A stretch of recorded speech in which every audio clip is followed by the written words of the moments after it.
am writing this under an appreciable mental strain, since by tonight I shall be no more.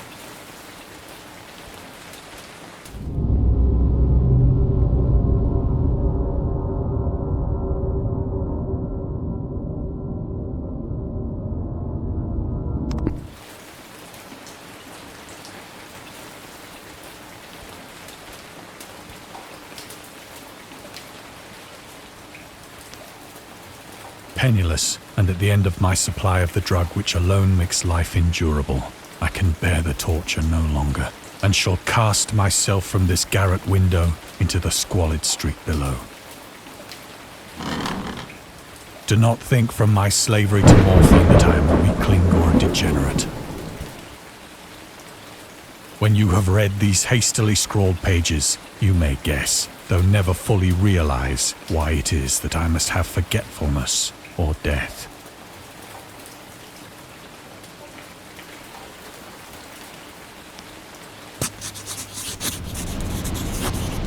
It was in one of the most open and least frequented parts of the broad Pacific that the packet of which I was supercargo fell a victim to the German sea raider.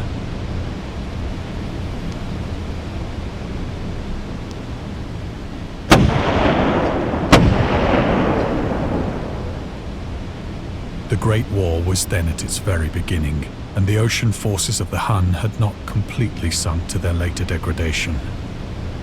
So that our vessel was made a legitimate prize, whilst we of her crew were treated with all the fairness and consideration due us as naval prisoners.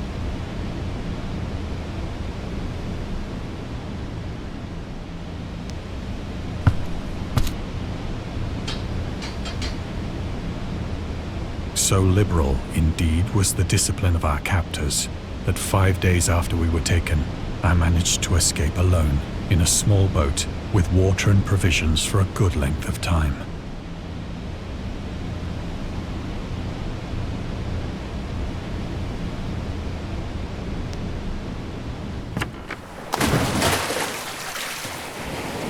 When I finally found myself adrift and free, I had but little idea of my surroundings. Never a competent navigator, I could only guess vaguely by the sun and stars that I was somewhat south of the equator. Of the longitude, I knew nothing, and no island or coastline was in sight.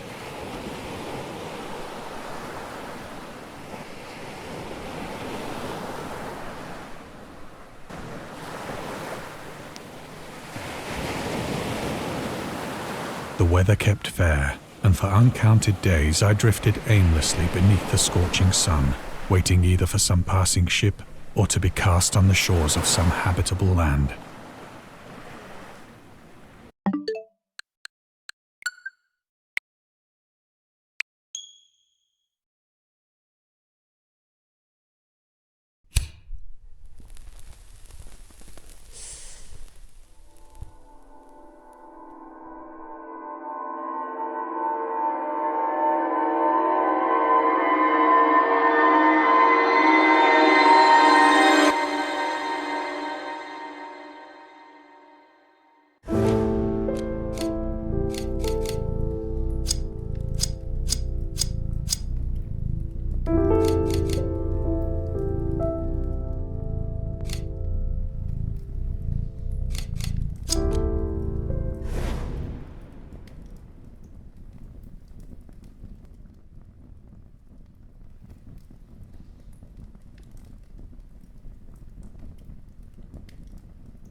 Hi Angie, it's Tracy from the agency. I have good news. A job's come up, and it's a big one, just like you wanted. It's a long drive, southwest, right in the middle of bloody nowhere, but it's just one elderly gentleman living on a farm. Early dementia symptoms, so it's all pretty standard. You'll need to do some light cooking, but nothing too crazy. You know the drill. His regular carer's off sick, and they need someone to keep an eye on the poor chap until she gets back. I'd go myself, It sounds like a lovely holiday in the country, but, you know, kids and I'm stuck in the office, as always. But you'll love it there, I'm sure you will. Angie? I can't. Something's come up. I'm sorry.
These last 2 months have been the best months of my life.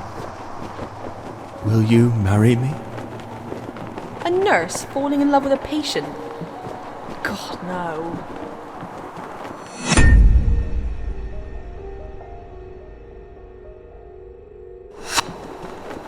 Marrying a dying man. I never understood why she did it. Japan? Are you kidding me? Of course I want to go.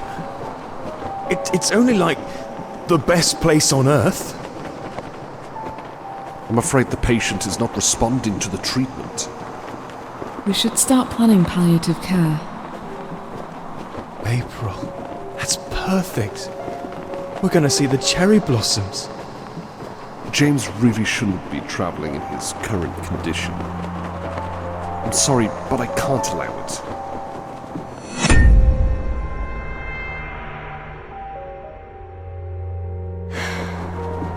It's all right. We'll go once I'm done with this fucking chemo. Angie. I'm sorry. James was a great guy. I'm sorry for your loss. I'm sorry for your loss. I'm sorry for your loss. That's a nasty cup, Angie. Should go have that looked at. You okay? You look a bit pale. Everyone felt sorry for her, but no one really said anything. I have bad news, Mrs. Weather. Worst, I'm afraid. It's lung cancer. Late stages. But didn't her husband die of cancer last year? Both of them? What are the odds? Maybe if we found it sooner. But at this point, it's so far gone, there's nothing we can do. I'm sorry. We cannot cure your cancer. You have about 6 months left to live.